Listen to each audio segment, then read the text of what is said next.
Apa bedanya liang kubur dengan liang lahat? Liang kubur itu yang agak lebar, 1,5 meter atau kali 50 atau 70 meter. Liang lahat tempat kita itu yang digali lagi masuk sudut, ya kan? Ah, itulah pas-pas dengan diri kita. Masuklah kita di situ. Ibu-ibu ini yang sudah di bleaching semua, apakah glowing? Cacing punya urusan. Ya toh? Masuk.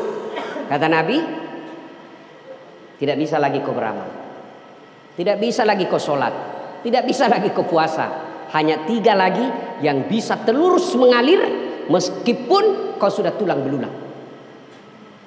Angkatan kita yang wafat kurang lebih sudah 50 kan? Ada yang wafat 10 tahun yang lalu. Apa dia sudah masuk surga kalau orang baik? Tidak. Apa dia masuk neraka kalau orang jahat? Tidak. Masih transit. Berapa lama transit di kubur? Tergantung berapa lama datangnya kiamat.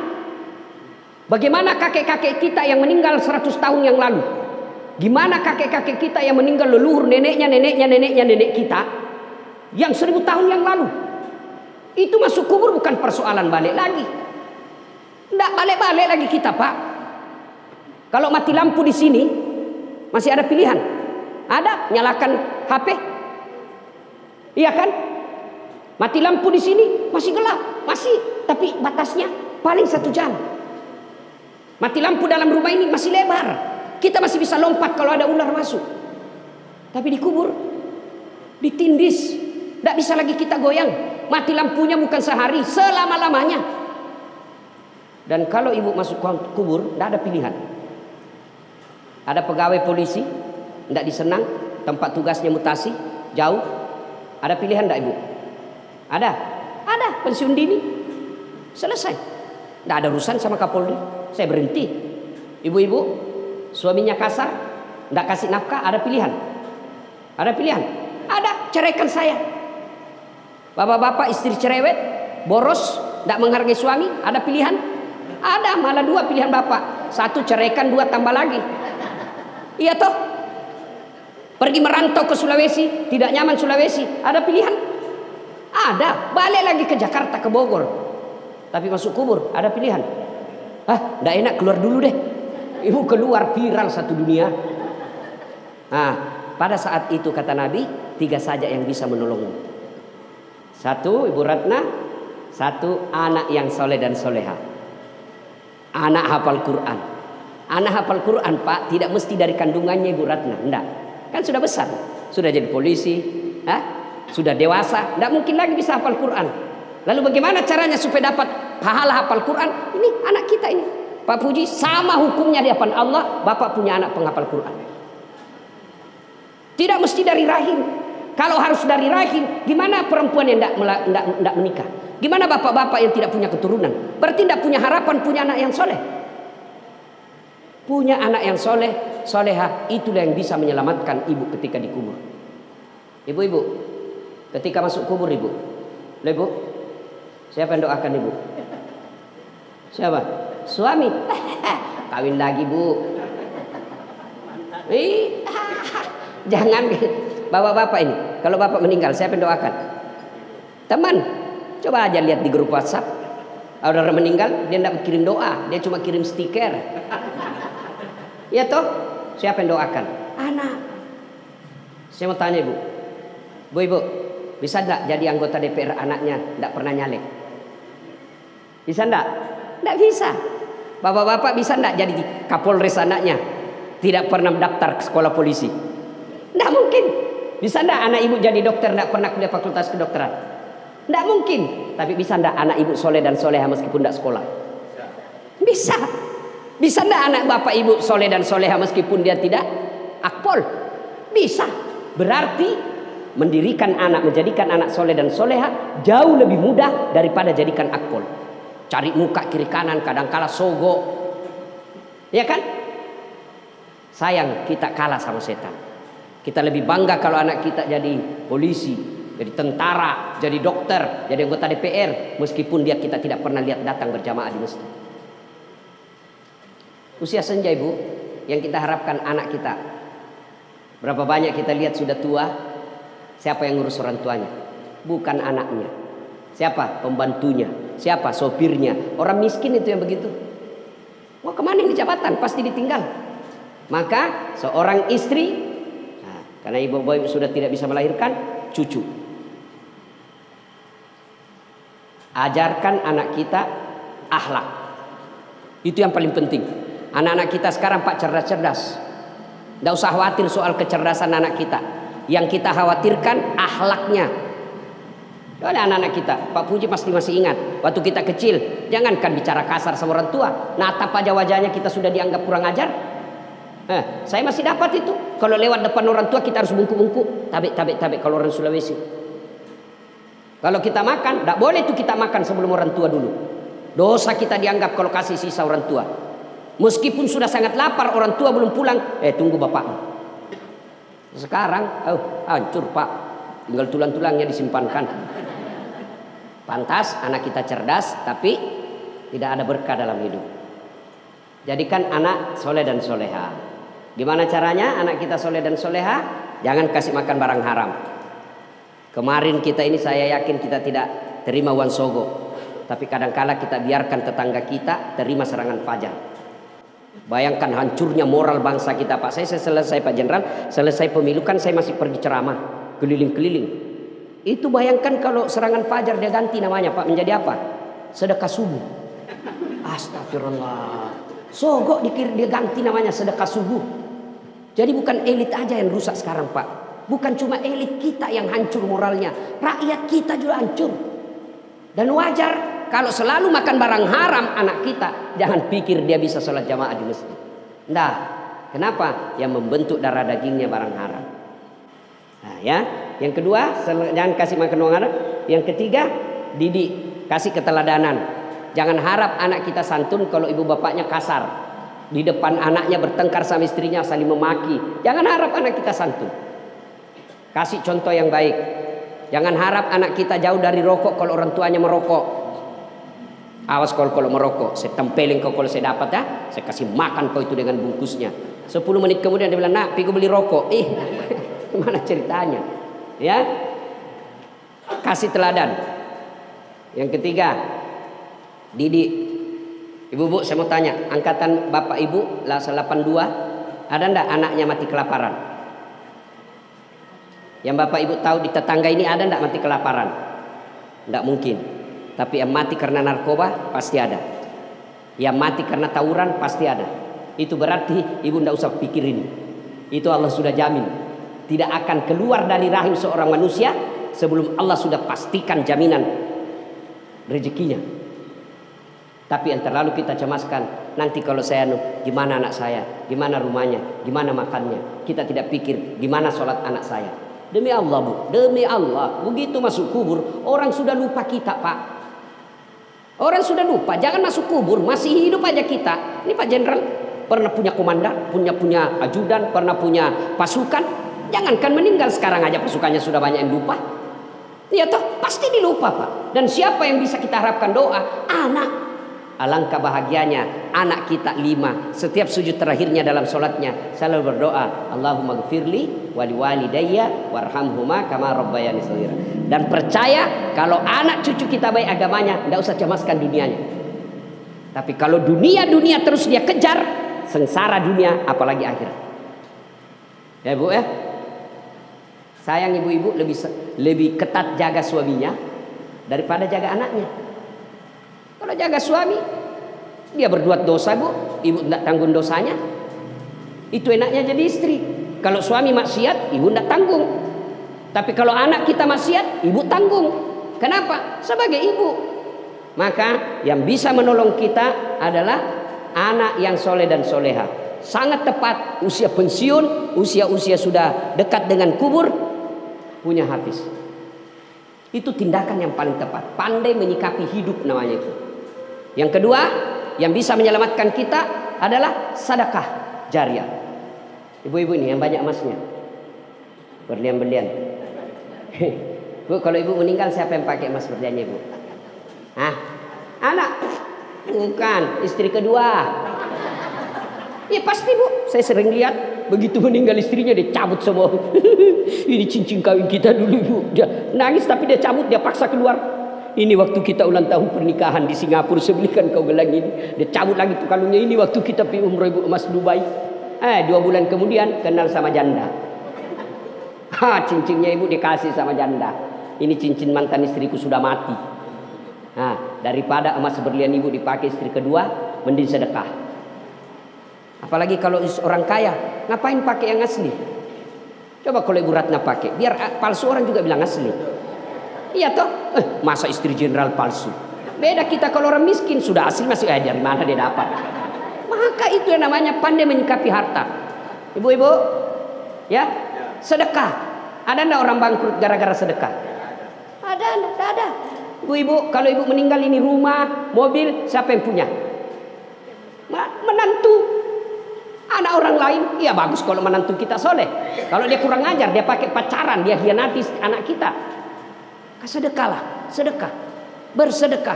Bapak-bapak ada harta, sudah bagi warisan untuk anak, selebihnya sedekah. Orang ke kubur tidak balik-balik, Bu. Ingat, penyesalan ada 5 penyesalan orang masuk kubur. 1 diantaranya mereka yang enggan bersedekah. Kan waktu kita wafat tuh digosok mata. Bangun ketemu sama malaikat penjaga kubur. Hari apa ini? Kau sudah mati dah saat. Ya kak, ya kasih kembali saya dulu. Ya Allah, balikkan saya dunia 5 menit saja, 3 menit saja. Untuk sholat bukan, untuk puasa bukan, untuk apa? Saya mau katakan harta saya sedekahkan. Kenapa? Karena sedekah itu mengalir meskipun kita sudah arwah. Sholat tidak bisa lagi kalau kita sudah mati. Maka sedekah. Ibu-ibu yang banyak jilbabnya, ngapain punya jilbab 20? Memang ibu pakai semua kalau keluar? 2 aja orang sudah bilang gila. Lebih baik yang sedekahkan 10. Kasih orang-orang yang tidak punya jilbab mewah. Kasih dia. Begitu dikasih mereka sudah bangga. Bapak ada ustadz, kasih dia. Dia pakai. Jangan nanti merusak baru kita kasih.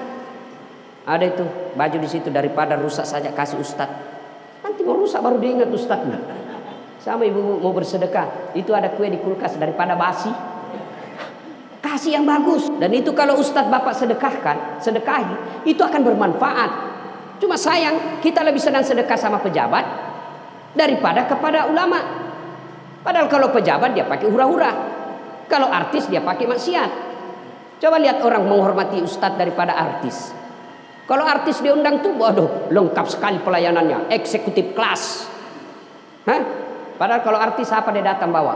Ya cuma datang bawa alamat palsu. Kelihatan dadanya, kelihatan pahanya, jogetlah di depan kita pak. Enggak juga dikasih pegang pak, dikasih lihat saja. Pulang bawa 50 juta, dia pakai maksiat itu uang 50 juta. Tapi kalau ulama kau kasih, dia akan menjadi, dia sebarkan untuk anak yatim, dia sebarkan untuk sedekah sendiri. Sedekah lagi.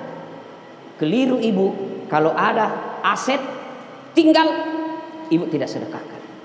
Nah ini ada mas saya, ini ada 400 gram. Sudah, kau jual 300 gram, bikinkan masjid di kampung. Selama masjid itu dipakai ibadah, selama itu ibu dapat kiriman amal.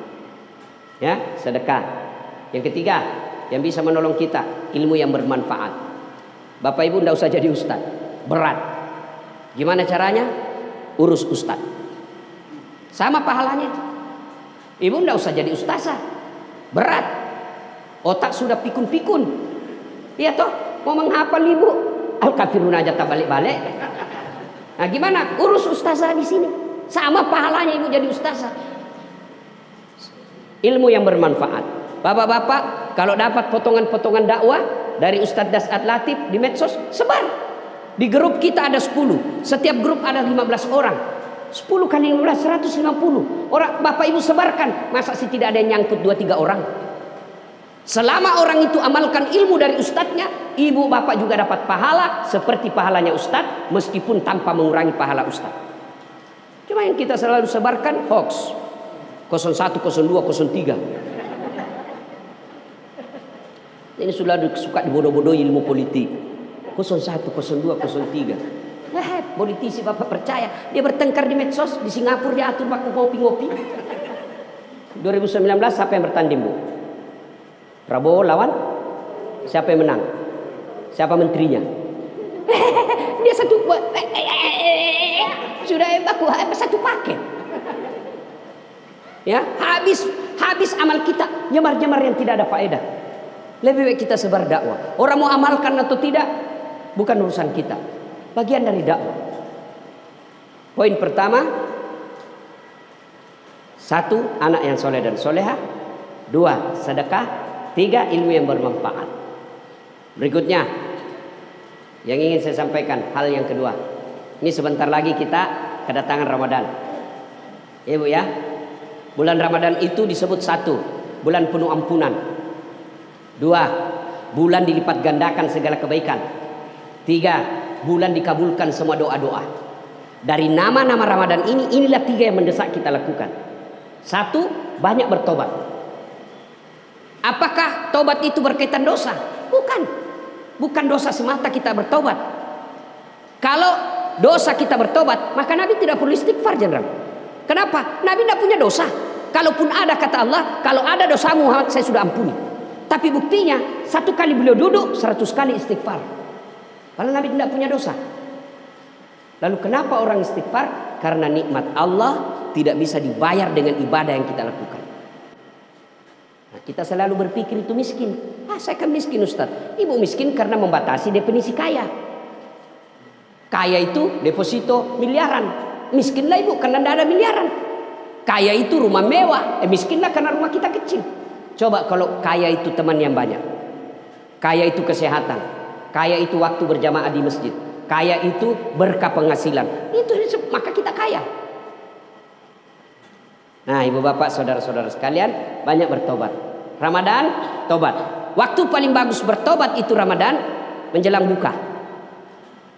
Masih ingat bapak ibu kan waktu masih TVRI kan, TVRI sama RRI, mau jalan Ramadan, mau puasa, mau buka itu kan istighfar tuh satu TV. TVRI waktu itu, nashhadu alla ilaha illallah wa nastaghfirullah nas'aluka ridhaka wal jannah wa na'udzubika min sakhatika wan nar. Itu ibu, itu ibu amalkan. Jangan sampai sudah tua kita masih senang ke mall. Jangan sampai sudah tua anak mantu pergi kita ikut, tetangga pergi mall kita lagi ikut. Salah, tidak, itu namanya keliru menyikapi masa tua. Istighfar. Cuma kalau ibu istighfar menjelang buka, jangan di depan makanan. Karena bisa jadi mulut istighfar dalam pikiran mana dulu saya hantam. Ya misalnya meja makan di situ, ibu duduk di sini. Itulah bagusnya kalau rumah ada musola di dalamnya, supaya ibu istighfar di musola, beduk baru ke meja makan. Istighfar. Yang kedua, antar 2 rakaat dalam taraweh, itu paling mustajab. Kita bertobat. Apa doanya? Allahumma innaka afuwun karim tuhibbul afwa fa'fu anna ya rahim. Itu 2 rakaat, assalamualaikum, assalamualaikum. Nah, itu lagi dulu dibaca. Berapa kali? Ya 1 kali minimal. Sudah lanjut lagi 2 rakaat. Itu dulu saya kecil itu diucapkan rame-rame di masjid. Sekarang karena orang mau ringkas, tidak ada lagi itu. Padahal itu puasa taraweh sekali setahun. Cari nafkah bisa kok, cari nafkah selesai Ramadan. Tapi taraweh selesai Ramadan mau taraweh lagi, ya orang bilang gila itu ibu. Maka Ramadan perbanyak istighfar, tobat. Yang ketiga cara bertobat setelah istighfar menjelang buka, taraweh, lazimkan salat tobat. Ibu sudah buka, alhamdulillah. Itu enaknya Pak kalau rumah dekat dengan masjid. Orang sudah mati hati itu kalau sudah dekat begini tidak berjamaah ke masjid. Maka kekeliruan kita ini kalau belikan anak kita rumah 10 menit ke rumah sakit. Memangnya anak tiap hari mau ke rumah sakit? Doakan supaya kita tidak masuk rumah sakit. 10 menit dari bandara, tiap hari kamu naik pesawat. 10 menit dari mall, tiap hari kamu ke mall. Mestinya cari rumah 5 menit dari masjid. Nah, sudah ibu, sudah buka, ibu ke masjid, nunggu isya. Sebelum masuk isya, ibu sholat taubat. 2 rakaat salam, 2 rakaat salam, 2 rakaat salam. Sampai 6. Apa niatnya? Nah, ini yang selalu ditanyakan Ibu Masjid Salim. Niat tidak harus dilafazkan. Niat boleh dalam hati. Ibu baru kan, bapak ibu baru wudhu, ada dalam hati, saya mau sholat taubat. Itulah niat, tanpa diucapkan pun sudah sah. Kapan tobatnya? Sujud terakhir. Nah, ya Allah ampuni, saya banyak hilaf dan dosa. Kemana lagi saya bertobat kecuali kepadamu. Minta kepada Allah dan tidak harus bahasa Arab. Ya. Dan berikutnya Ramadan banyak bertobat. Yang kedua banyak berdoa.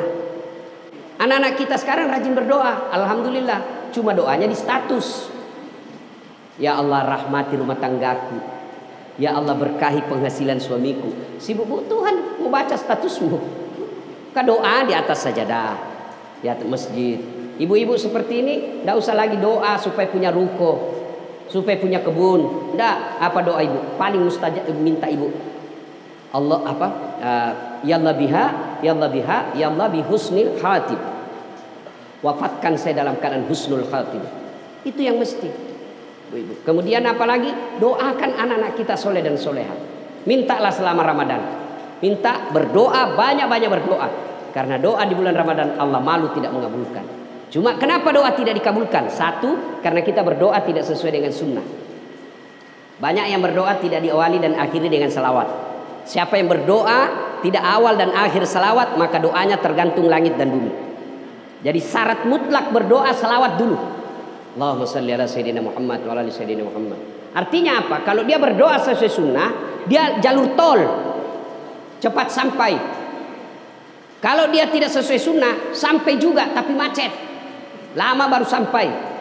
Maka doa harus sesuai dengan sunnah. Yang kedua, bisa jadi doa kita dijabah karena yang kita minta tidak baik. Ya Allah, mudah-mudahan saya bisa beli mobil. Kok malah dijual mobil kita? Allah tahu kalau ada mobil tidak datang lagi jamaah di masjid. Allah kasih yang terbaik, bukan yang kita mau, tapi yang Allah mau. Itulah taufik, kesesuaian antara apa yang kita mau dan kehendak Allah. Nah, yang ketiga, Ramadan setelah banyak bertobat, banyak berdoa, beramal soleh. Karena kebaikan-kebaikan di bulan Ramadan Allah lipat gandakan. Apa saja? Mulai dari ibu-ibu tadarus, sholat taraweh, sholat hajat dan lain-lain. Bagus kita hablum minallahnya baik. Tapi yang jauh lebih baik Allah cintai, jadi manusia yang banyak manfaat. Ada orang rajin jamaah tapi dikomplain tidak ada yang senang. Dia tidak istimewa di hadapan Allah. Mohon maaf, saya biasa bilang sama teman-teman polisi, kalau ada Kapolda rajin sholat saya tidak spesial. Kenapa? Ya memang kewajibannya. Dia sendiri yang masuk surga. Kalau ada Kapolda lagi asan dia tinggalkan pekerjaan, ya memang semestinya begitu. Tidak juga kau ajak kita, kau yang sendiri masuk surga. Tapi kalau ada Kapolda, dia berantas narkoba, dia berantas minuman keras, itu baru fungsinya. Kalau sholat, dia yang sendiri masuk surga. Kalau ustadz ceramah, tidak sehebat kalau Kapolda yang lakukan. Kalau saya ceramah jangan narkoba, pulang ceramah dikasih kampes buat mobil saya anak-anak. Tapi coba kalau Kapolda, dia bisa perintahkan dir narkoba, berantas itu. Itu yang hebat. Namanya menjadi manusia manfaat. Ada orang rajin Senin Kamis, tapi pelit. Itu tidak istimewa. Orang yang baik, khairun nas anfa'uhum linnas. Sebaik-baik manusia di antara kalian yang paling banyak manfaatnya buat orang lain. Di tempat ini kita menjadi pelajaran, meskipun purna tugas, alhamdulillah sudah bertahun-tahun purna bakti, tapi masih menjadi manusia manfaat. Ya. Kalau ada keluarga kita jadi pejabat, sampaikan, gunakan jabatanmu amar ma'ruf nahi munkar. Karena punya kekuasaan jauh lebih efektif amar ma'ruf nahi munkar ketimbang kita sudah pensiun. Merugi kalau ada orang punya jabatan dan kekuasaan tidak memudahkan dirinya masuk surga. Beda kalau kami misalnya ustadz masuk surga kan masih ngantri. Kalau malaikat katakan ustadz Indonesia masuk surga masih ngantri bu. Ulama NU, ulama Muhammadiyah, ulama Jawa Timur, ulama MUI masih ngantri dia ribuan. Tapi coba kalau Allah nanti katakan Kapolda Sulawesi Selatan silakan masuk, tidak perlu antri sendiri dia. Maka kalau ada anak cucu kita yang punya kuasa, nasihati terus, jadikan itu kebaikan. Saya sekolahkan kamu, ya, saya jualkan kau warisan supaya kau jadi seperti ini. Saya mau kau gunakan untuk amar ma'ruf nahi munkar. Insya Allah anak kita menjadi investasi buat kita. Ibu bapak saudara-saudara sekalian, inilah tausiah kita. Mudah-mudahan ada manfaat. Terima kasih atas undangannya Pak Jenderal. Mudah-mudahan kehadiran kita ada manfaat. Tip-tip nasihat khusus untuk silaturahmi seperti ini. Kalau silaturahmi seperti ini jangan sampai ada pamer-pamer. Ya biasanya kita kalau reuni-reuni itu kan mau dibilang, mau dikata ya singkirkan itu. Kalau anak-anak yang baru mungkin usia 25 tahun reuni kuliahnya wajar. Tapi kalau sudah kakek-kakek, nenek-nenek masih punya sifat begitu, waduh sudah mati hatinya. Mari kita doakan sahibul bait mudah-mudahan sehat walafiat.